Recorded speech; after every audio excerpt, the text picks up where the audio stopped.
Hello, hello, what's up mga kaibigan? Kamusta po kayo? And nandito na naman tayo. Ang ilang episode na ba natin to, Non? Ng mini-series. This Yes, will yes, be ng our mini-series na sa Christology. fourth, actually fifth na nga kasi nga 'di ba dinivide natin yung Part 1 and 2, Paschal no? Mystery. Yeah. So fifth episode, no? Oo, Penultimate kasi ito yung second to the last. oo, kasi very important din yung ating last episode, no? Pero very interesting yung ating topic for this specific episode kasi we will together journey on discovering, and for some of you who are already familiar with this, rediscovering how the church grew in its faith statement over centuries, and how we as the Catholics of today are mandated or receive the duty to preserve and to fight for it if necessary. So we will be discussing for this episode Christological dogmas and the councils, so yung convening ng simbahan to address this. So huwag na natin patagalin pa, no?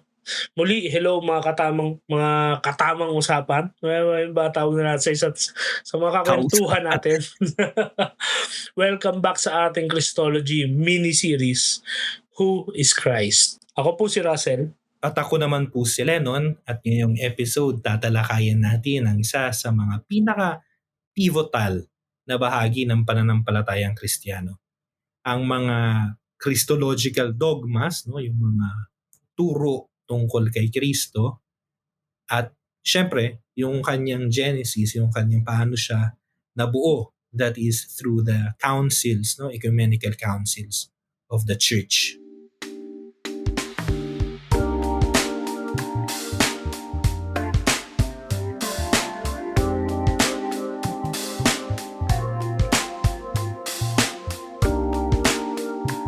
And when we speak about councils, Father Lennon, wala na kasi tayong idea na masasabi na reference in a sense, like wala tayong video ng Vatican II na napaka-formal na tapos ceremonial na mostly. Pero I would like to believe year 325, for example, many centuries ago, over a millennia na nga actually, away ito, debate ito ng mga nag-iisip, mga nagdinila, and these are actually prominent figures in the church. Talagang parang, well, quote and quote, theological showdown talaga ito, no? May debate, may mga nagka-excommunicatan, may sigawanan, may isa pa, alam naman natin, nauwi sa suntukan, di ba? Pero sa huli, lahat ito ay para sa isang tanong. Sino nga ba talaga si Jesus? Exactly. At kung hindi ito malinaw sa simbahan, paano natin mauunawaan? Paano natin magigets yung ating sariling kaligtasan? Kaya napaka-importante nitong tanong na ito. Of course. And wala kasi if we are really to stay in the church, to love the church, to grow in the church, we really have to stay rooted in Christ. So, tara, simulan natin. Well, ang ano talaga dyan, bakit nga ba kasi, para definition of terms muna tayo, Pads. Okay, go. Ano ba ang dogma at bakit kailangan natin ng dogma? Kung Catholic naman tayo, bakit may dogma? Okay, so muna, dictionary meaning, no? Dogma, a principle or set of principles laid down by an authority as incontrovertibly true. No? Ang hirap ng word na yon. So, these are teachings, no, na ito yun, kumbaga, na ito yung foundation, no? So, ganun ka-importante yung yung dogma, no? With this, we can see yung ating faith. We can go beyond. Pwede na tayong magpalalim sa ating faith because we have these basics, no? Yung mga dogma, especially yung Christological dogma, no? Kasi nga, may iba't ibang interpretation before, which we call heresies, teachings that is against the orthodoxy, the right teaching, right, doxa, para maiwasan itong mga heresies na to, or rather, para masagot itong mga heresies na to, dogmas were formulated by the church, no, through the councils, no? And councils are the supreme expression of the magisterial authority of the church, no? So hindi lang siya may isang tao lang na nag-imbento lang na okay, si Kristo ay Diyos, no? Hindi. It is a fruit of a long term discernment, not only by just one person but by the church as a whole, as the body of Christ, no? And if I may add, inconvertible? So, hindi na Incontrovertible. It's very, this is key sa ating discussion ngayon, Pads, kasi just to leave some room for further reflection ng mga nakikinig sa atin, and at the same time for clarity. The church has been reflected on the truths of Christ, of God, and certain truths about our faith. No? Kaya nga, once something is declared as dogma, even the church can no longer retract from exactly. it. Kasi it's an acknowledgement of an existing truth. In other words, yung dogma is the church's expression of confirmation that this is actually true. So kaya pag sinabi the dogma on the divinity of Christ, because it is true, and the church is just telling or formally expressing its faith na yes, we believe this is true and we stand by this until the end. Bakit yun sinasabi? Kasi ngayon, sa mga nakikinig sa atin, especially yung mga prolific na readers, mapapansin ninyo, tulad ng word na parochial, there are so many things about the church na medyo meron ng negative impression eh. Kaya nga tulad yan, dogmatization or dogma. Sa secular na pananaw, kapag sinabi mong dogma, it speaks about something closed-minded and imposing na teaching o statement. But in the parlance ng simbahan, I cannot emphasize it more. Sinabi, ang ganda ng pag-asabi, Father Len, it's the ultimate expression ng collegiality ng simbahan na hindi siya select group of bishops, hindi siya isang pope, hindi siya autocratic na pag-iisip, but rather ito ay shared ng buong simbahan, hindi specific region, hindi lang ng Europe, but the whole church across the world. So these truths are sacred. And kaya nga pinangangalagaan ng mga guardians nun, which is the magisterium. Ang magisterium, from the word magister, the teacher, the teaching authority of the church. So, yun, sinabi ko lang yun just to give emphasis. Pero, yes, sa mabalik tayo, sa episode na to, Christological dogmas, mga dogma tungkol sa kung sino nga ba o ano nga ba si Jesus, si Jesucristo. Kasi maraming iba't ibang interpretasyon noon pa, Pads. Diba?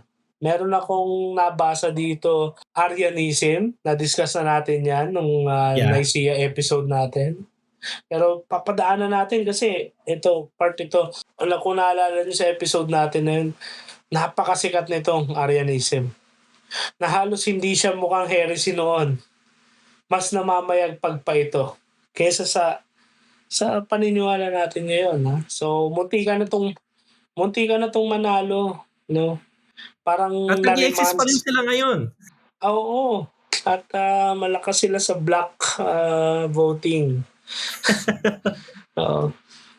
Docetism, adoptionism, lahat may iba't ibang pananaw kung sino si Jesus. Kaya kailangan nating malinawan. Kahit ako, halos nakalimutan ko na to. Imagine, kailan ba namin to pinag-aralan? Once in 2011 and once in 2014. So, more than 10 years ago. So, Pads, dahan-dahanin natin ulit. And sana makatulong to sa mga listeners natin. Just a heads up, no? Ano lang po ito, dahil alam naman ninyo na we strive, no? So hard na manatiling 1 hour-ish lang itong ating episode. So patikim lang po ito, pero we would like this episode to be your introduction dito sa dogmas, Christological dogmas at sa councils ng simbahan. Especially yung first 7 ecumenical councils ng simbahan, no? Which is very important sa pagbuo ng Christology. We will be recommending to you readings, no? Ilalagay natin dyan sa show notes. But before we start, no, if you listen to this after, you can visit our website kung nasaan yung episode na to. Ilalagay ko itong, meron ako ditong graph, no, ng kung paano yung history ng mga councils at ng mga dogmas, no. So, ilalagay ko doon para you can, pwede nyong sundan itong aking explanation. Paano nga ba ipinanganak itong mga councils at itong mga dogmas, o Christological dogmas? First and foremost, the first council, no, of the church ay hindi natin i-discuss ngayon. The first council is actually the Council of Jerusalem, no? Nasaan yun? Acts of the Apostles.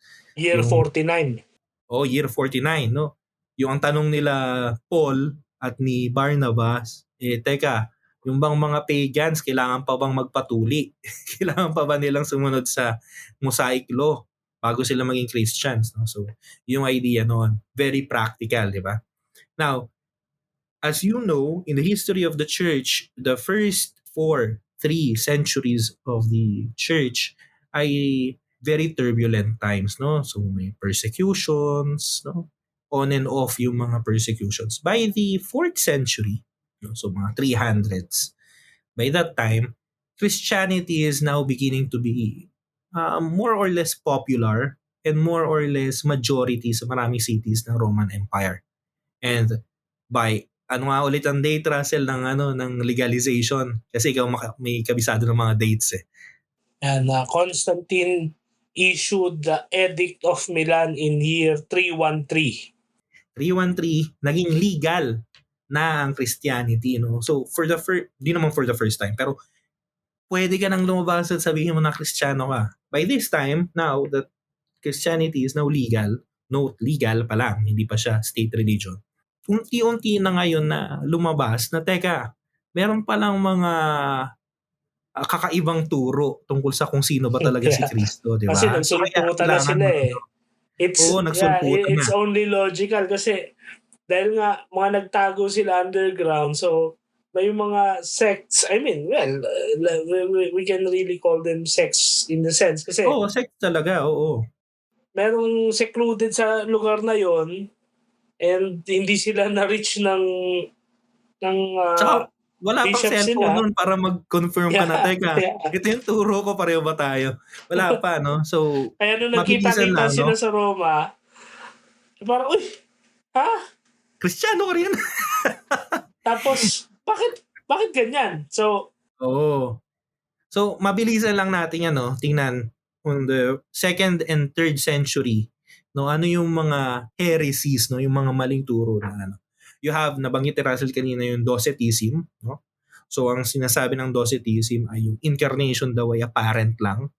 So, yung kumbaga, si Kristo ay nag-costume lang ng pagiging tao. Ang namatay sa krus ay costume lang, hindi siya. Then you have Marcionism, ni Marcion, na sabi niya, iba raw yung Diyos ng Old Testament at yung Diyos ng New Testament dahil masamang Diyos daw yung sa Old Testament.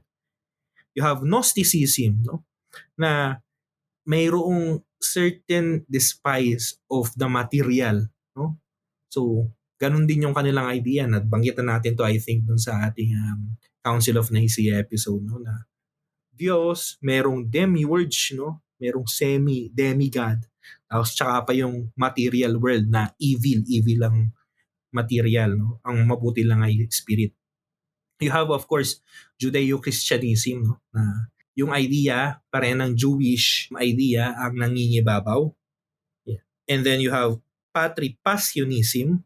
Kanila namang argument is that there is no alterity between the Father and the Son. As in, iisa lang talaga sila, hindi sila magkaiba. And then you have adoptionism, no? Na yun, hindi rin totoo yung incarnation na si Kristo ay naging anak lang ng Diyos after ng kanyang binyag. No? Sinabi ng, behold, this is my son, listen to him. No? Now, this early heresies, anong common sa kanila?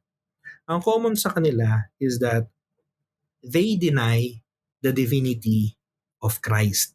So, pagdating mo ngayon ng 4th century, pagdating mo ngayon ng 300s, you have, mamaya natin mas i-discuss, no? You have Arius na na-discuss na rin natin dun sa episode natin sa Council of Nicaea. Na nagsabing, hindi Diyos si Kristo, no? So, naging Diyos lang siya later on na, tapos demigod lang. And then, to remedy that, the Council of Nicaea, 325 AD, was convened, no? At ang sabi ng Nicaea, no, Jesus is truly divine. Now, okay, truly divine daw. E di meron naman yung mga nagsabi na, teka, so divine lang siya, hindi siya human. Dahil doon, kailangan ulit mag-convene ng bago na namang council noong 381 AD. Yung First Council of Constantinople. Anong sabi nito? Jesus is truly human. And also, the Holy Spirit is divine, no? Is God. So, yung Trinity. Okay. So, truly human, truly divine. Pero ilang subject yon? Ilan yung subject na nandoon kay Kristo, no? So, may nagsabi, ay, isa lang, ay, dalawa. So, kinailangan ulit magtawag ng council. Noong 431, yung Council of Ephesus. Anong in-affirm ng Council of Ephesus? That there is a unity in the Christological subject. Therefore, Christ, the human, and Christ, the divine, is one person. Kaya nga pag sinabi mong Mary is the mother of God, yun ay dahil Mary is the mother of Jesus Christ. No? Okay. So, iisa lang pala siya, yung kanyang person. Ano yung nag-dominate, no, na nature niya? Yung pagiging tao niya ba o yung pagiging divine niya? O magkahiwalay ba yun? Yeah. So, nung 451, kinonvene naman yung Council ng Chalcedon, no? Sabi naman sa Chalcedon, Jesus is one person that is the Son of God in two natures, divine and human, no? Na nag-exist doon. E paano yun nag-unity, yung dalawang yun, no? Paano sila nagkakaisa? Paano sila, kinakain ba ng isa yung isa? Separate lang ba sila? May nangingibabaw ba? May nangingibabaw ba? So, nung 553, kinonvene yung Second Council of Constantinople na in-affirm na meron lang isang hypostasis, mamaya i-discuss natin yung mga terms na yan, no? Human nature is an hypostatic, no? The human nature is, kumbaga, napupuno siya ng divine nature na walang sa kanila, walang opposition sa kanila. Pero, distinct pa rin sila sa isa't isa. And then, later on, nagkaroon ulit ng tanong doon, no? So, kung ganun pala yung sa divine nature, ilang wills yung nag-exist kay Jesus, no? So, sa Third Council of Constantinople noong 681 to 680 to 681, the council affirmed the total integrity of the human nature, no? There are two wills, but the human will is subsumed, not opposed to the divine will.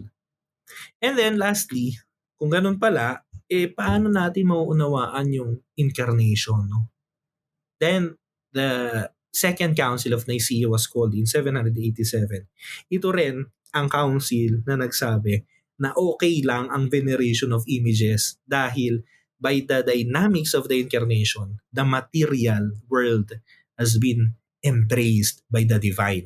So, ano lang yan? Overview, we will be seeing now mabilisan yung mga councils isa-isa, at least yung mga main councils, no? So let us first go.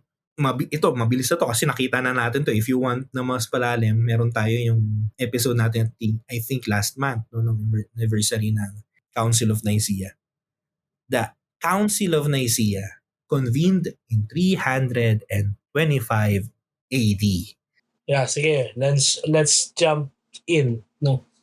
Noong year 325, refresh natin yung ating Nicaea episode. So may isang pari na nagngangalang Arius. Sabi niya, yes, sige, si Jesus ay anak ng Diyos. Pero hindi siya Diyos mismo.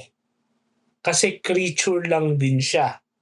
Parang demigod lang, no? Parang ano yung sa Proverbs na ginagamit nila lagi? Kalimutan ko yung verse na ginagamit nila lagi sa Proverbs. Meron doon eh. Parang creature lang siya. Hindi siya creator. Proverbs 8 verse 22. I have created you, di ba? Kumbaga, the Lord created me since the beginning of days. Pero, merong kasi yun may pagtatalo yun sa translation eh. Sige, punta natin ng Proverbs 8:22. So, sa ibang translation, yun nga sinasabi, the Lord created me. Actually, ginagamit nga ng mga sekta yan ngayon na ayaw kay Yesu Cristo eh. Pero may pangalan ni Cristo sa relihiyon nila. Mind you, itong part na to, especially ito, Proverbs 8 verse 22, ang subject dito ay yung wisdom. Before this, no, para lang, klaruhin natin, kahit sa Biblia Pads, no, malinaw na from the start na kinikilala si Jesus bilang Diyos at tao. Diyos na totoo at taong totoo. Sa John chapter 1 verse 1, di ba? Sa simula naroon ang salita at ang salita ay kasama ng Diyos at ang salita ay Diyos, no? Yung logos, no? Na yung pinag-uusapan natin, yung logos. Tapos John chapter 1 verse 14, at ang logos, ang salitang ito ay nagkatawang tao at nakipamayan, namuhay kasama natin. So, tunay na Diyos at tunay na tao. Ngayon, dito sa aklat ng kawikaan, no, sa Proverbs, ang subject dito ay yung karunungan ng Diyos, yung wisdom. And yung wisdom ay logos. Yung wisdom ng Diyos ay yung logos, di ba? Kung babalik tayo sa Genesis naman, di ba? Yung let us create man in our image and likeness. So ang kausap ng Diyos, ang kausap ng Creator, ang kausap ng Ama ay ang anak. Ang anak na to, yung logos, yung word niya, yun yung wisdom niya. So sabi dito, tulad yan sa NRSB, the Lord created me at the beginning of His work, the first of His acts of long ago. No, sabi dyan. Pero, anong dito? Ang translation daw nito, kung titingnan mo yung isa sa mga pinaka-matatandang translation daw, the Lord possessed me. Ako ay pagmamay-ari na ni Adonai. Kumbaga, meron pa nga the Lord has begotten me. Sumilang, sa Tagalog kasi, di ba, yung begotten not made, sumilang sa Ama, no? Sumilang sa Ama, buhat pa sa kapanahunan. So, the first of His acts of long ago. Kasi nga, by the word, everything was created. O kaya nga, pinagtatalunan doon, kung created din nga siya, pero sa kanya na-create yung lahat. So, ano yung anong logic to something like that? So, si Athanasius of Alexandria, si Saint Athanasius, ang bida natin dito, siya yung tumutol. Tumutol siya in the sense na, ang i-emphasize ko lang dito, hindi siya katulad nitong nangyaring impeachment trial na parang lahat kayo dyan on equal footing. Talagang losing ground ang Catholicism nitong time na to. Kasi talagang very popular ang Arianism. Popular siya sa mga pinakasimple, tapos popular siya sa mga makapangyarihan. Kasi nga, it works for their political agenda too. So Athanasius here is the one of the very few who stood their ground. Sabi niya, when di Diyos si Kristo, paano tayo maliligtas? And yun yung yun yung pinaka-point dito. Kaya nga, Jesus Christ Christ, the anointed one. Christ, the anointed one to save us, no? So paano tayo maliligtas kung siya ay creature, and every creature has share, all of the creatures share the imperfection and the need to be saved. So kung need niya ang saving, bakit siya magiging savior? So yun Pats, yung ano natin dyan. Exactly. Actually nga, before I continue, tinignan ko dito ano yung original word, no, dun sa Proverbs 8:22. Created ba ito, bigatin, no? Yung Hebrew word is kal. Actually, it means to buy, actually, to acquire, no? Hindi siya to create. So, Pagmamay-ari na ako. Oo, pagmamay-ari na ako. Kaya nga mas magandang translation yung bigatin eh. Sumilang. No? Now, in the Council of Nicaea, 325, no, so the bishops have agreed on the formulation, no, na Jesus is begotten, again, begotten, no, kal, acquired, begotten, not made, consubstantial, homoousios, again, the magic word, no, na nabanggit natin ng ating Nicaea episode, homoousios with the Father, that is consubstantial, of the same substance as the Father. Kapag sinabi natin substance, essence, no, sa philosophy mga kaibigan, yan yung ang tinuturo sa atin dyan. Yan yung kapag tinanggal mo yan sa isang bagay, sa isang tao, sa isang object, no, ng pinag-uusapan natin. Pag tinanggal mo yan, hindi na siya yon. Oo, ito yung nagpapa. Yun, Nagpapamesa sa mesa. Oo, yung kanyang pagiging, di ba? Parang, Oo. so yung pagiging Diyos nila, yung nag-share sila ng substance. Kasi kapag tinagalang mo, sustansya, parang ano eh. Parang, parang vitamins. Parang nutrients eh. Pero yung pagiging nila, no? They are sharing one of being nga. Yan yung lumang ano eh. Yan yung lumang Vatican II translation. One of being, or one of essence with the Father. Yung consubstantial. No, for fear na hindi daw natin maintindihan. So, yung catechesis nilagay na sa liturgical text. One of being with the Father. No. Pero let us refer. Magamit naman natin yung Bible natin. And, Basa kapatid. mind you, yung Bible ko ay Bible ni Father Leno, no, seminarista pa siya. Ay, yan ba yung binigay sa akin? No? Oo. So alam nyo hindi nagbabasa ng Bible si Father Leno. Joke lang. Babasa ako. Arabic. Arabic dito eh. Joke lang ko. Joke, baka maniwala kayo. John chapter 10 verse 30. Let us read this. Ang context ito, ang kwento, feast ng dedication sa Jerusalem. Ito yung nireject si Jesus ng mga Hudyo. No? Parang, ano ba? Paghihintayin mo pa ba kami? Kung ikaw yung Kristo, sabihin mo na kasi sa amin. Pabebe pa eh. Oo, huwag ka na magpatumpik-tumpik kasi. Kaya dito bumanat si Jesus na, hindi, yung tupa. Kasi ako yung mabuting pastol eh. Yung mga tupa ko, they will hear my voice. They will listen to my voice. At walang binigay sa akin ng Ama na mawawala sa akin. No? And yun, what my Father has given me is greater than all else. And no one can snatch it out of the Father's hand. The Father and I are one. Ako at ang Ama ay isa. Sige, tuloy na natin. Hebrews chapter 1 verse 3. Kasi hindi naman sa heavily Bible study tayo dito. Pero ayaw lang din namin makasahan ni Father Leno na parang baka masyado kayo opinionated kasi stock knowledge lang yung... Tsaka pre, isa rin sa mga criticism palagi sa Catholic theology, masyado raw philosophical. No? Na hindi raw biblical. Now, what we want to see is hindi. Biblically based yan. Kahit na umuusos yung ginamit na term na Greek, na mukhang Greek philosophy. May biblical foundation siya. Oo. Yeah. Basa kapatid. sa verse 1 muna natin kasi 'di ba, long ago God spoke to our ancestors in many and various ways by the prophets. But in these last days, he has spoken to us by a son, whom he appointed heir of all things, through whom he also created the worlds. Ito, verse 3. He is the reflection of God's glory and the exact imprint of God's very being, yung pagiging being. And He sustains all things by His powerful word.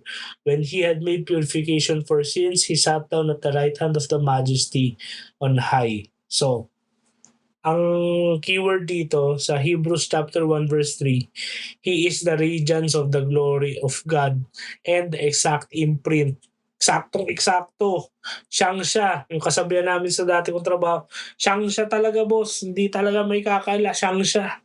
So hindi mo maano, hindi mo na may tatanggi. Kapag nakita mo, kaya sabi niya 'di ba yung sa kwentuhan nila din kay sa huling hapunan na ba yun? Pagkasabi niya na, "I am the way, the truth, and the life. No one comes to the Father except through me." Tapos itong si Felipe, sa kanyang nararamdaman sabi niya, "Lord, pakita mo naman sa amin ang Ama." Sabi niya, "Felipe, grabe ka naman, ilang pagkakataon na tayo magkasama." Sabi niya, "Nakakita sa akin, nakakita na sa Ama." So, yung ang dami nating references sa Biblia na isa ang tumbok na ako at ang Ama ay isa. Iisa in the sense na we share the same being, the same substance, the same essence. So yun yung. Pero kung klaro na sa atin yan, let's proceed with what we call, paano ba natin sisimplifyan? Person, nature, and yun nga, hypostatic union. Sige. O mga muna, definition of terms muna, no, bago tayo pumunta dun sa Yes, mga yes. later councils, no. So, sa theology, nature means kung ano, no? Ano ang isang nilalang, ang isang bagay, no? Natura. Kung ano yung kanyang essence. Nabanggit na ni Russell kanina yun, yung his very being, no? Ano yung nagpapa-Russell kay Russell, di ba? Si ano yun. Pero ano yung um, essere, ano yung substansya, ano yung nasa under, stansya, stand, no? Ano yung kapag giniba mo yung buong building, ano yung nandun sa baba na nananatiling nakatayo at hindi mababago, no? Kapag binago mo yun, mababago na rin lahat. Hindi na yun siya, no? So, halimbawa, ang Diyos ay divine at ang tao ay human, no? So, hindi mo pwedeng baguhin yung nature na yun. Hindi mo pwedeng ilagay ng divine nature sa tao, no? So, yun ang nature. Yung sinabi naman nating person, yan naman ay tumutukoy sa sino ang may taglay ng nature. So, ibig sabihin, ang isang individual subject na may kamalayan, kalooban, at kakayahang magmahal. So, yun yung person. Ang problema kasi sa salitang person, sa atin, especially sa atin, sa conversational na English, person kasi refers to tao lang talaga na parang political na nga ngayon kasi para hindi ka na magpangalan ng lalaki o babae, person lang. 'Di ba parang sa woke ideology, no? Gender ideology. Pero sa philosophy, theology, person is that which contains the nature. yung yung naglalaman ng nature. Kaya nga when we say that God is one God in three divine persons, tatlong persona sa iisang Diyos. So, yun. Na may sariling kamalayan, kalooban at kakayahang magmahal. Ang isa pang problem actually dun sa term, at least sa atin yan, nanamanan na natin. Kasi by the 19th century, person o persona acquired psychological meaning, no? So, hindi yun yung meaning nitong person na to, ng persona. Yeah. Prosopon, originally Greek, no? Yung prosopon, Ito yung maskara na sinusuot nung mga sa teatro, no? Kasi sa mga Actors. Griego, ng mga actors, no? So, para ipakita nila yung kanilang emotions, nagpapalit sila ng maskara. Ganon din yung magpalit sila ng character, magpapalit sila ng maskara, no? So, person, in a way, is also yung manifestation ng Diyos sa ekonomiya na tinatawag na yung economy of salvation, no? Sa ating kasaysayan. Now, sa Greek, ang tawag sa person, kasi Latin ang pinanggalingan ng person, is hypostasis, no? Kaya mayroong hypostatic union. Yung union nung person, nung divinity, dun sa, tawag dito, nung nature, dun sa person, sa isang divine person, no, na makikita natin mamaya, dun sa two natures of Christ and the one divine person, that is the Son of God, into natures, fully human, fully divine, no?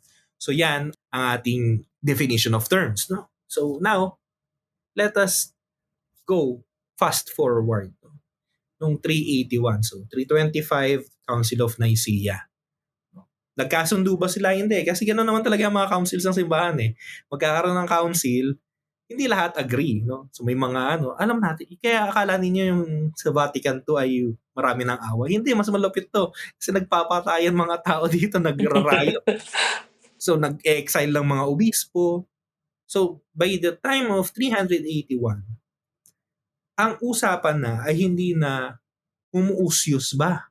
Hindi na. Ang usapan na paano umuusyos? No? Siya ba ay of the same substance o parang kapareho lang ng substance? Tapos, teka, so, divine si Jesus. Sabi nung iba, like Apolinar and Marcellus of Ankara, sabi nila, divine lang si Jesus. Para maiwasan natin si Arius, hindi na rin siya tao. So, para yun, mayroong bago tayong bida dito actually, si Gregory of Nyssa. Saint Gregory of Nyssa. Sabi niya, ay hindi. Hindi. Kasi siya ay fully human, consubstantial with the Father. Siya ay fully divine, consubstantial with the Father. But also, the incarnation is true. Iyakap niya talaga yung pagiging tao natin. So, siya ay fully human and fully divine. And also, in this council, sa First Council of Constantinople, clarify din yung role ng Holy Spirit. Ang Holy Spirit ba ay Diyos din ba siya? Siya ba ay pangatlong Diyos? Siya ba ay hindi? Siya ba ay auxiliary lang? No. The First Council of Constantinople declared that the Holy Spirit is God, no, the third person of the Trinity, no, the Lord, the Giver of life, who proceeds from the Father before all ages, no. Yun ang naging proclamation ng Council of Constantinople noong 381 AD. So the result, kumpleto na yung creed. So actually hindi siya Nicene Creed lang eh. Siya ay Nicene or Niceno Constantinopolitan Creed, no? Na ating ipinahahayag every Sunday sa misa when we say Diyos buhat sa Diyos, liwanag buhat sa liwanag. Fun fact also, 381 marks a very special part in the history of the church kasi if 313 AD was the Edict of Milan, 381 under Theodosius, apo ni Constantine yan. Dito nagsimula maging official na religion ng Roman Empire ang Christianity. Kaya nga kaya na-convene yung council na yan kasi Kristiyano na yung emperor si Theodosius. After Constantine the Great, well, controversially speaking, there were Arian emperors. Kasi mas talagang favorable nga yung Arianism for especially for political leaders. Yeah. And one of the highlights of this period in history sa convocation ng council, kinumpirma rin dito ang full na humanity ni Jesus Christ. na hindi lang siya taw-tauhan, hindi lang siya nag-assume lang just for the sake, but rather Hindi he costume. really hindi ko talagang he really kung ano yung nakasulat doon sa Bible that he went through, he genuinely went through a lot of those things as human. Kung kayo, eto para putulin na natin ng konti yung ano, kung sa mga first time or sa mga hindi naman gano'n kababad sa study ng catechism, well, isa yun sa mga desire namin o wish namin ni Lennon for you, my friends. If you can revisit, available naman yan sa online, pwede kayong mag-download ng app niya. May Catechism of the Catholic Church. Yun ang isa sa mga pinaka i-recommend namin na bisitahin nyo every time magdi-discuss tayo ng ganito. Pero ang sinasabi ko lang, kaya sabi ko i-break natin, kung kayo nalilito at nahihirapang sumunod, kami rin. Ako rin, lalo na ako. Si Father Lennon, pare niyo siya. So, he has the duty to really study and to teach this soundly. No? Pero, don't feel na you're being left behind. No? It's completely normal. Just stay with us kasi we will journey with this. Bakit kaya nasabi? Kasi 381 was not the end. After 381, magulo pa rin. Kasi hindi pa rin nila gets. Yung susunod nating council, isa ito sa mga pinaka-popular, pinaka-famous, kasi this involves our Blessed Mother, the Blessed Virgin Mary. Pero mind you, this is not a dogma on Mary, but actually a dogma on Christ. Ha? Kaya ang pinaka-highlight dito, again, this is also to address na bakit ang mga Katoliko adik kayo sa pagsamba kay Mary. No, no. Everything about Mary is about Christ. And lahat yun nagsimula noong 431 sa Ecumenical Council of Ephesus. Ephesus is also important. Why? Nandun ang bahay ni San Juan. At nung namatay si Jesus sa krus, bago siya mamatay, binili niya kay Juan o dun sa beloved disciple na alagaan, ingatan yung kanyang nanay. So, Ephesus yun. Nandun yung bahay ni Juan. So, eventually, tumira din dun si Mama Mary for quite some time before she was assumed to heaven. Another dogma for another time. Pero the point here is we could not emphasize it more kasi ang tanong nga dito ay pwede bang tawaging ina ng Diyos si Maria? Again, it's not about Mary, but it really speaks something deeply about the person, the nature of Jesus Christ. No? So, Ephesus, one of the oldest Christian civilizations in the world. So, lingua franca, the universal language back then was Greek. Mary was being referred to as Theotokos. And some people do not like it. Like, sige Pads. Like Nestorius. Okay. So, before that, di ba, after ng First Council of Constantinople at ng Council of Nicaea, it was agreed upon that Jesus is truly human and truly divine. No? So ngayon, ang tanong sa maraming tao, so ilan yung subject, ilan yung I kay Jesus? No? Para sa ilan, katulad ni Nestorius was a bishop, a patriarch, I think of Antioch or Alexandria. Hindi ko naman matandaan. Pero para kay Nestorius, magkaiba yon, yung divine I at yung human I. So sabi niya, si Maria, hindi siya pwedeng maging Theotokos, Mother of God, or kung magiging literal tayo sa translation, yung umire sa Diyos. Yun eh, Theotokos. Sabi niya, hindi. Siya ay ano lang, Christotokos. Siya ay taga-iri lang ng Kristo. She is only the mother of Christ, not of God. No? Sabi niya, kasi nga raw magkaiba yun. Against Nestorius, we have again another protagonist, that is Saint Cyril. No? Sabi niya, hindi. Si Mary ay Theotokos. Siya ay ina ng Diyos kasi si Kristo ay Diyos. Kasi yung subject, yung I kay Kristo, hindi mo yun pwedeng paghiwalayin. Walang dalawang ako na nag-aaway sa loob ni Kristo. May isa lang na I. May isa lang na subject. Kaya nga, Sen, anong sabi ng council? Sabi ng simbahan, kasi kung si Jesus ay Diyos at si Maria ay ina ni Jesus na Diyos, edi siya ay ina ng Diyos, siya ang Theotokos. 2 points concerning this. Una, you will notice how important philosophy was in the formation of a sound, cohesive, coherent, and cogent doctrine of the faith. Number two, if you follow logic, mothers give birth to persons, not to natures. So kapag sabi tayo, 'di ba?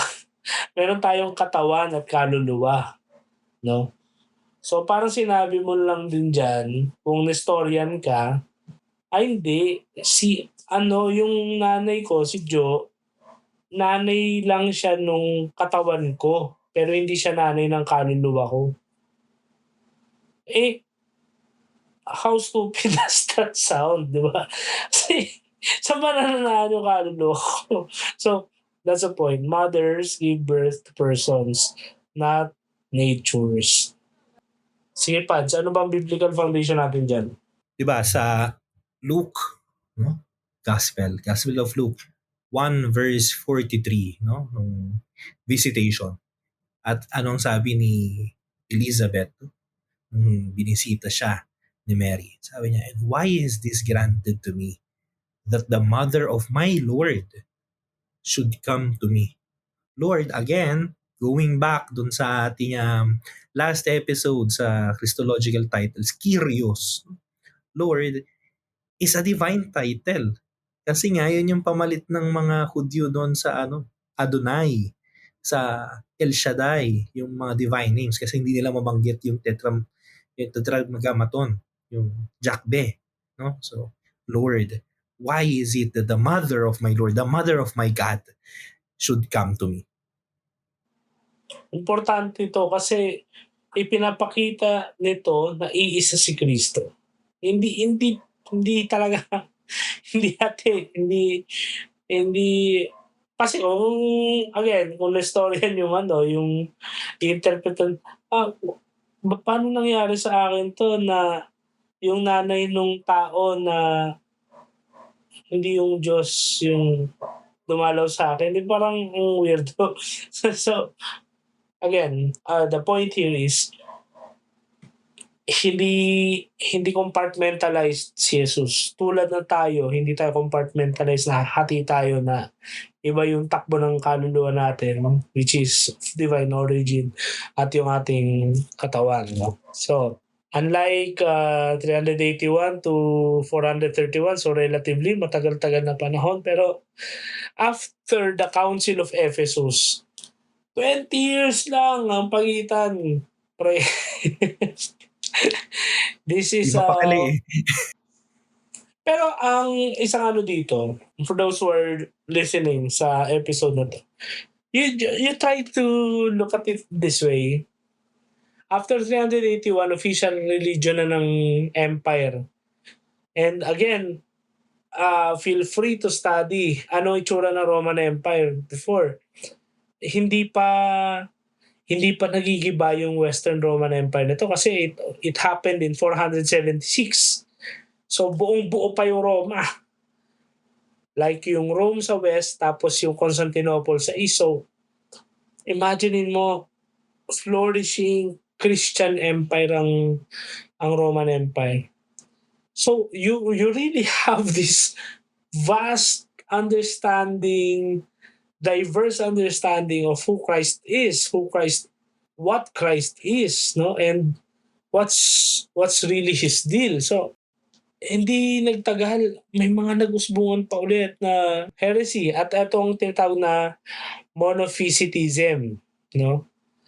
Sabi dito, Isa lang ang nature ni Kristo. Diyos lang. Diyos lang siya. So, 20 years after the Council of Ephesus, na-convene ang tinatawag na council sa Chalcedon. Chalcedon, kung di ako nagkakamali, ay nasa Asia Minor din. Search ko muna. Oh. And Asia Minor o Asia Minor is, I think, Turkey, no? Turkey. It is on the Asian shore of the Bosphorus, directly across from Constantinople or modern Istanbul. So, modern name is Kadikoy, a district of Istanbul. So, dun yung nangyari yung Chalcedon. Now, Oh. again, by this time, nasa ano na tayo? 5th century, no? Kada centuries, actually, may tema kung mapapansin ninyo. No? So, sa 2nd and 3rd centuries and 4th century, Nicaea and Constantinople, ang problema nila ay yung divinity and yung humanity. Ngayon, 5th century na, ang kanilang problema ngayon ay yung incarnation, no? So, paano maging posible na si Kristo ay totoong tao at totoong Diyos, no, at the same time? So now, in Chalcedon, Pero before that, Pads, if I can, kasi it follows na, ako, ano lang to, opinion ko lang ito. Kasi it reflects the situation of the church. Nung medyo turbulent pa, no, nung turbulent pa ang simbahan, they can easily associate with Christ as human. They can't find the glory of the divinity in Christ. Kaya mas madali ma-identify sa pagiging tao niya. Now, we are talking about a mega religion, an imperial religion. Wala nang pwede kumusyon sa Christianity during this time. So, you're at the top. Ngayon, if you're already in the top,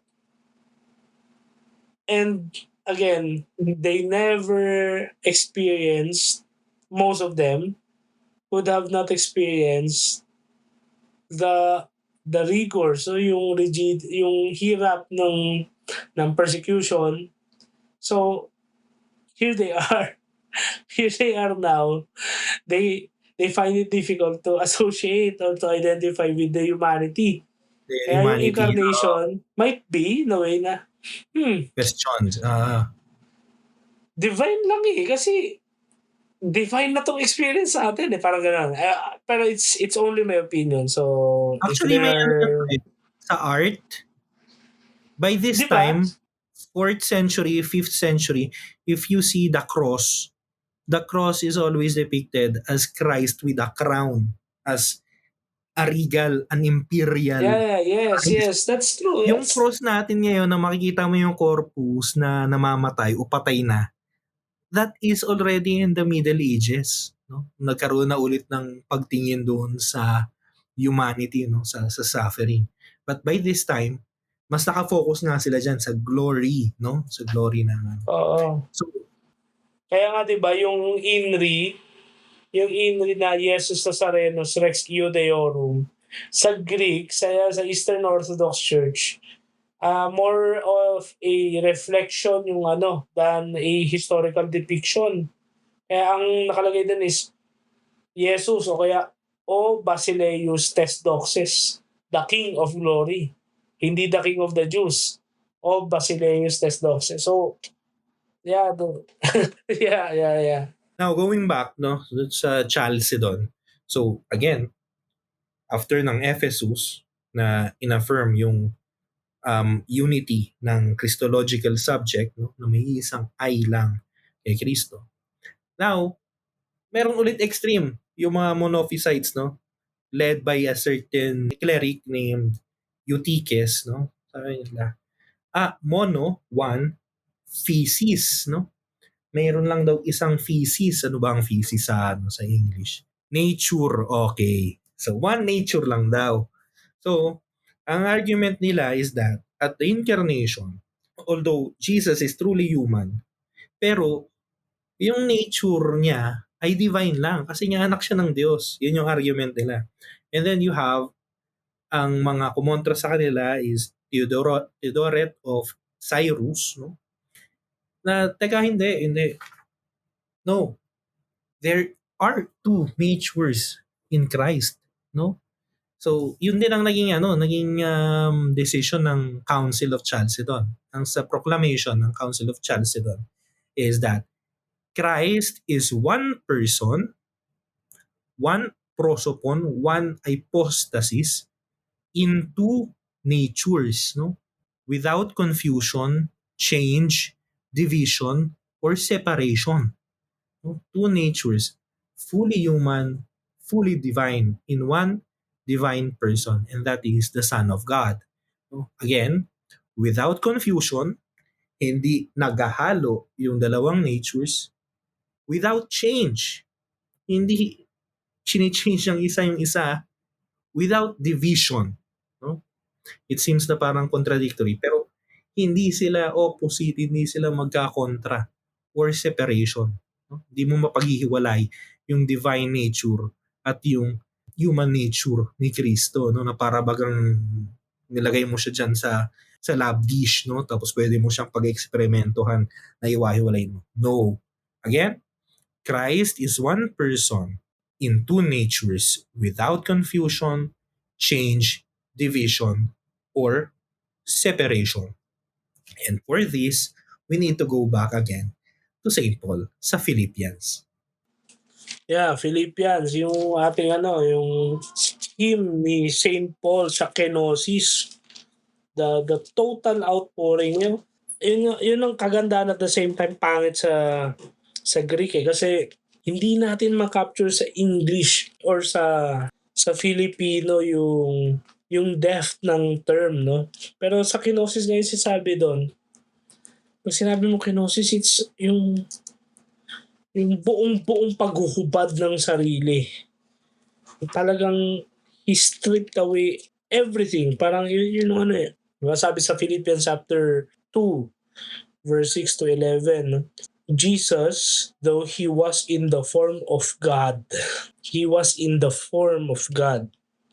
did not regard equality with God as something to be exploited, but emptied himself, taking the form of a slave, being born in human likeness, and being found in human form. He humbled himself, became obedient to the point of death, even death on a cross. Therefore, God also highly exalted him and gave him the name that is above every other name, so that at the name of Jesus, every knee should bend in heaven and earth and under the earth, and every tongue should confess that Jesus Christ is Lord, to the glory of God the Father. Very powerful. And let's proceed dun sa isa pang biblical foundation natin, Colossians chapter 2 verse 9. For in him, no, referring to Christ, no, for in him the whole fullness of deity, of divinity, no, dwells bodily. And you have come to fullness in him who is the head of every ruler and authority. So for St. Paul, it's very clear the way he preached Jesus Christ. It's just being reiterated during the Council of Chalcedon that there is no confusion, change, division, or separation when we speak about the nature, the person in two natures of Jesus Christ. No? Kaya mga kasama, mga friends, ito talaga yung foundation ng Christology natin ngayon. Kung hindi pa ito clear sa atin, don't beat yourself. Don't think that wala kayong kwentang Kristyano. But we also invite you to also take to rise up to the occasion and get to know Jesus more, better. No? Mga nagsasabi, what's important kinikilala ko siya as my personal Lord and Savior. Yeah, sure, it's true. There's no wrong with that. But our life is is created, we are here to have that knowledge and acknowledgement of Him to grow deeper. And we cannot love someone whom we cannot know, no? And we cannot serve someone whom we do not love. Kaya our purpose is to know, love, and serve the Lord. So to love Him, we must know Him. And to know Him, tama. Kailangan natin, to love Him, we must get to know Him. And to know Him, we really have to study these things, no? Imagine mo, yung mga interest nga natin kahit anong interest, basta interesado ka, tututukan mo sa TikTok o sa Facebook o sa sa Google. Magtatanong, may mga councils pa ba after ng Chalcedon? Of course, ang dami. Naalala nyo nga isang kwentuhan natin doon sa SISMA noong 1054, council din yun. So, may councils pa. Pero when we speak about the Christological dogmas, Christological doctrines, no, formed by the church councils or ecumenical councils. Pag sinabi kasi natin ecumenical pala, it's where the East meets the West. No, baga West and East nagkakasama. May mga council kasi na Western Council lang. No? Na bawa yung council ng Toledo ba yun? Alam ko Toledo yun Mga West yun lang. na ng celibacy. May West lang. So kapag ecumenical yan, mga Eastern and Western bishops magkakasama yan. So later on, nagkaroon ng councils, Pads, if you can, pasadahan natin, ano ba yung mga later councils? Mga later.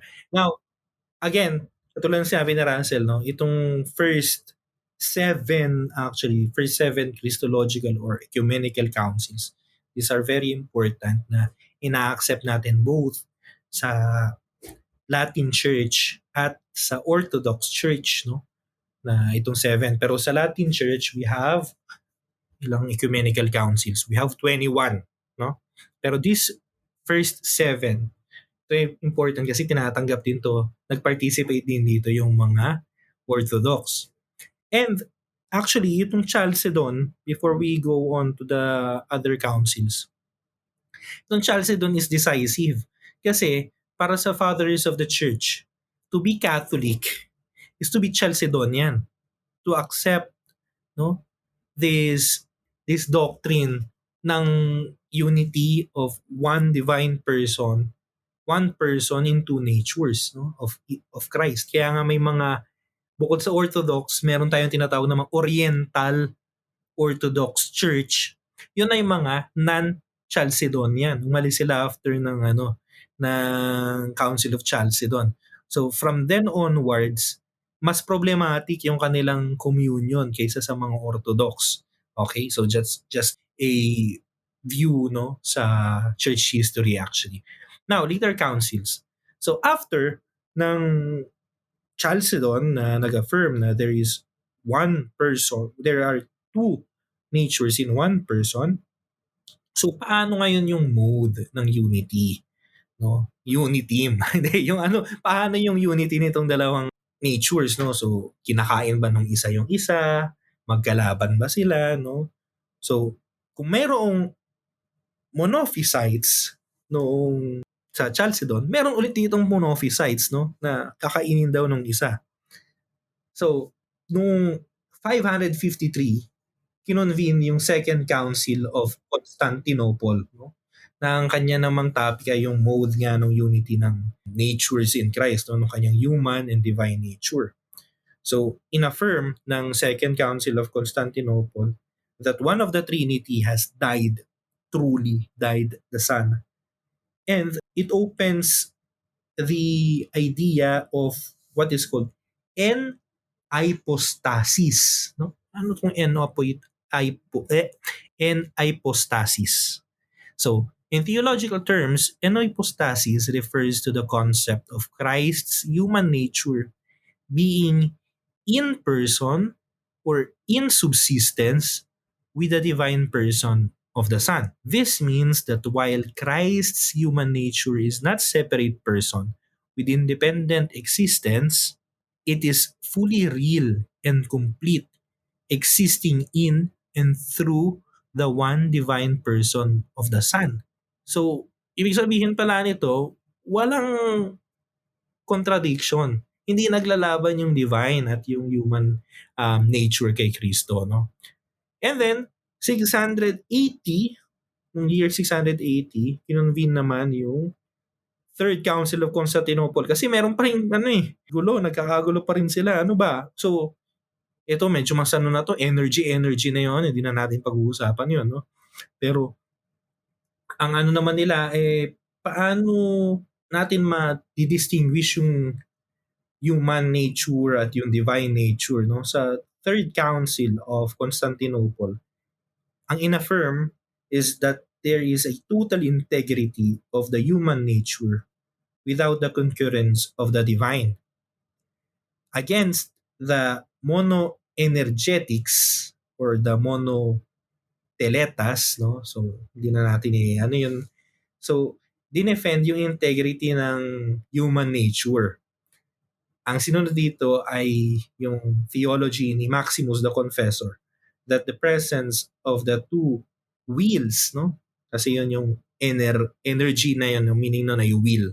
Hindi yung energy na lakas at pwersa. There is a presence of two wills in Christ because there are two natures. But there is no opposition between them. Again, babalik tayo dun sa Chalcedonian formula. One person in two natures without confusion, change, division, or separation. No? There are two wills, but human and divine, but not against each other. No? And then, lastly, dito sa ating 7 great Christological councils, noong 787, kinonvene ang Second Council of Nicaea. Ito ay nangyari because the problem now is how do we understand? Okay, sige.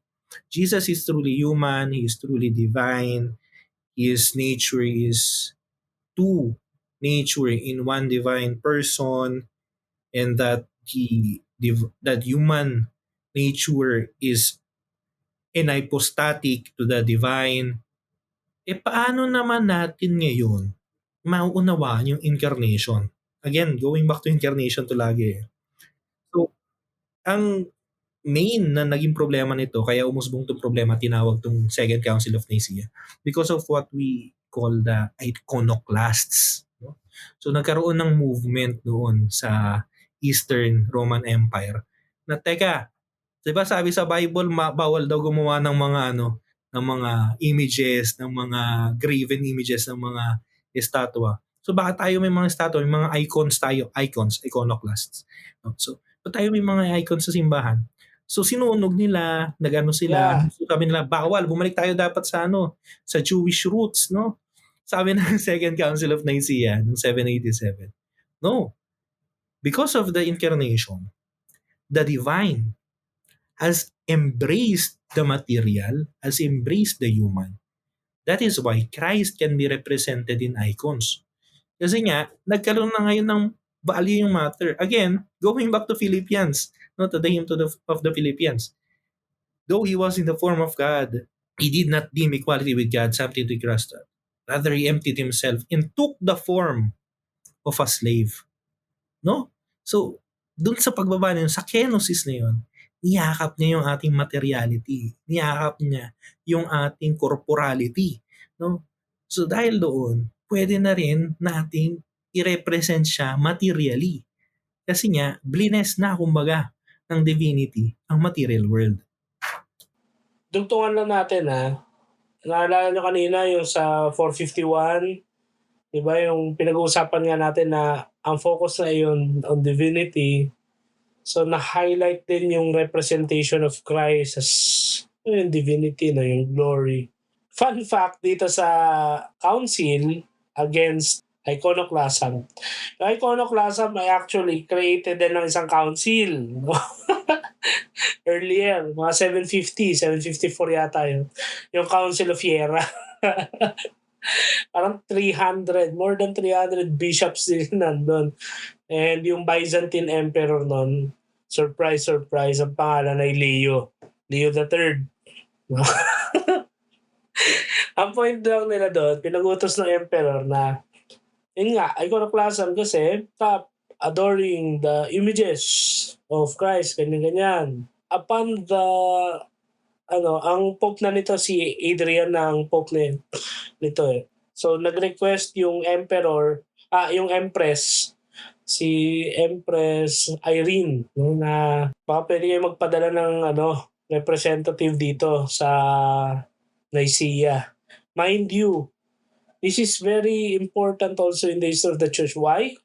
Not only because of its Christological, Christocentric nature ng council, but rather this is the 7th ecumenical council. Naalala yung sabi ni Father Lennon kanina, konti lang yung council na ina-acknowledge ng East and isa lang to sa 7, no? So this is the 7th. Ang in-address dito, even the church, no, even the Pope has to ratify this na we are not adoring images. So for the end time, and hindi kayo magsasawang sabihin to sa mga non-Catholic friends natin, Catholics do not worship, do not adore images because adoration is solely reserved to God and God alone. So, ang meron dito ay salutation, veneration for the images of Christ. Because as explained by Father Leno beautifully, when God became man, He sanctified everything that is human and used them to reach the divine. That's why iconoclasm is something dangerous. Kaya heresy din siya. Pero yun. That's history of the church. And that's our key Christological dogmas. Of course, eventually, most of you, especially sa mga kaklase namin ng college, you will argue na may mga Christological heresies and dogmas na ngayon or issues like, was Christ an activist? It's si Christ ba ang pinakaunang convener ng rally? Pag-usapan na sa ibang plataforma yan. No. Pero ang tanong, relevant pa ba ito ngayon, Pads, no? Sa panahon ngayon na available naman kasi, babasa naman yan. Nandiyan lang naman, may online reference naman na. Unlike before na mag-encyclopedia ka, mag-ano ka, pero ang dami na nga alternative din na narratives. So, is this still relevant? No? And why do we have to bother looking at this at least once in our life? At least get to know the very gist of these dogmas. Nun? Bakit importante kaya ito? Yeah, I think more than ever. And hindi naman naluluma talaga si Kristo. Kaya palaging importante at relevant na tuklasin natin kung sino ba siya, kung ano siya, at kung ano yung ginagawa niya at ginawa niya para sa atin. Because again, Jesus is the way, the truth, and the life. Katulad ng sinabi niya, di ba? So if He is the way, He is the truth, and He is the life, in this world that we live now, na ang daming ino-offer sa ating ways, ang daming personal truths, at ang daming lives na hindi naman talaga pro-life, no? So, yun yan, pro-choice kasi ang daming ang daming mong choices eh. Then therefore, we really need to know the person of Jesus who said, I am the way, the truth, and the life, no?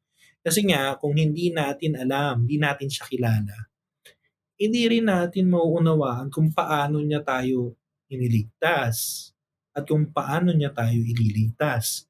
It is not enough to just say, I love you, Lord, no? That's very good and all. But our faith is a faith-seeking understanding. Ganun ang natin. Kaya nga mali yung yung myth na magkalaban ng science tsaka ang faith o ang reason at faith. No. sa ibang mga Christian traditions na talagang very fundamentalist, no? Pero the Catholic faith is a faith seeking understanding, no? So, yung na-receive nating faith ng binyag natin, karamihan sa atin mga bata pa tayo, baby pa tayo, we need to go deep, duc in altum, go deep into that, and to really know who we are professing. No? Kaya nga, we have to know Christ. And that is why this is still relevant.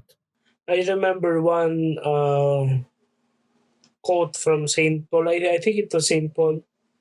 Yun din yung ginamit na motto ng Jubilee of the year 2000, di ba? Christus eri odies semper. Jesus Christ is the same yesterday, today, and forever. Do not be, always pala, semper is always. Do not be carried away by all kinds of strange teaching. Yeah, hindi siya Diyos, walang kaligtasan. Kung hindi siya tao, walang tunay na pagkakaisa. Wala. There's no way for us to be identified with Him and to be able to really connect with Him, connect with God. No? So, hindi lang siya academic, no? But Hindi lang siya academic. Hindi siya for the purpose of intellectual discussion. It concerns our life. When it comes to Christ, walang expert except the Father. Kasi si Jesus mismo nagsabi, no one knows the Son but the Father, and no one knows the Father but the Son. We study Him so we can get to know ourselves better, how to be saved. So actually studying the dogma of and the life of Christ is actually for our life, for our own sake. And yun, ang ganda ng usapan natin ngayon. Penultimate episode. Penultimate. Just to resume. Teka, before I summarize it, go. Gusto ko lang dagdagan pala yung sinabi mo, Sel, kanina. We really need to know Christ. Kasi naalala ko lang, tama when you love someone, you cannot love someone you do not know.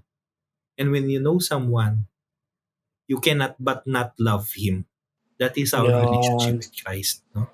Yes. Now, para lang isara natin itong episode, no? So, ano ba itong mga summary lang, no? Itong mga councils at ng mga dogmas. Four themes. First, who is Jesus Christ? No? Jesus Christ is one person, one divine person, the Logos incarnate. Yan ay nasa Council of Nicaea, First Council of Constantinople, Council of Ephesus, Chalcedon, and the Second Council of Constantinople. What is Jesus Christ? Jesus Christ is true God, divine nature, and true man, human nature. Yan ay nasa Council of Nicaea, First Council of Constantinople, Council of Chalcedon, and the Third Council of Constantinople. How is the union realized of the natures, the divine and the human nature in Christ? There is hypostatic union. There is hypostasis composed of distinction between these two natures in theory, but in practice, again, they are inseparable. Ito ay nasa Council of Chalcedon, Second Council of Constantinople, and the Third Council of Constantinople. And then fourth, and so, what does Christ do? The natures, the divine and human natures with their properties. Ito yung pinag-aanon nito. Ito ay nasa Council of Chalcedon at nasa Third Council of Constantinople. Again, pansinin nyo dyan, lahat dyan may Chalcedon. Kaya nga ganun importante yung Council of Chalcedon. No? So anyways, yan ang aming patikim dito sa councils and sa Christological dogmas. No? So again, this is just an introduction. If you want to really go deep, lalagay kami sa show notes ng recommended books, Siguro yung iba masyado ng malala, like yung Denzinger, kasi yun talaga yung compilation ng magisterium ng simbahan. Pero meron ng iba, like History of the Church. I think one good History of the Church is a guide to church history by, I think, Monsignor Lawrence Pietieri. Meron yun sa St. Paul's. 5 volumes. Maganda yun. Meron din yung Sons of Holy Mary Immaculate. Yun. My first history of the church. Oh. Maganda rin yun. So anyways, yan. Tapos na tayo. Just to make this light, siyempre, we strongly encourage everyone to share, to subscribe dito sa aming podcast channel sa Spotify, sa Apple, sa Google, or sa website namin. Pero kayo ba, ang tanong lang namin, ano ba pinakatumatak sa inyo kaya sa councils na napagdiskusyon na natin ngayon? Ano yung pinaka-appealing of favorite mo, yung bias mo so far? Leave at the comment, tapos say few reasons bakit yun ang appealing sa'yo. And kung na-enjoy nyo ito, wala naman kami hinihinging donasyon ni Father Leno, but your prayers and support, and we are always thankful for those who are always listening sa ating tamang usapang may tama. Again, kung meron kayong matatapos na ating mini series on Christology. So for our last episode, it is one of the most important titles and one of the most controversial also, reality on Jesus Christ, na talagang we actually chose to reserve it for a special episode. And this is a study on Christ and his nature and mission as Savior. Savior of the world, Savior of the human race, as Savior. Tinatawag na soteriology. So, kung nandito pa rin kayo, again, maraming salamat sa inyong pagsama sa ating usapan. Sa susunod na week ulit, samahan nyo kami sa pagsasara natin ng mini-series natin. And in anticipation, baka may gusto kayong bagong series na gustong pag-usapan, please feel free to leave a comment or i-chat nyo kami sa aming Facebook or Instagram page. So, again, thank you and hope you enjoy this episode. And we sincerely hope and pray for you all to grow deeper and to become more and more in love with the person of Jesus Christ. Because Jesus loves you all. Sige, yun lang naman po. Ito po si Russell. Ito naman po si Lennon. At ito ang Tamang Usapan. Usapang may tama. Bye-bye!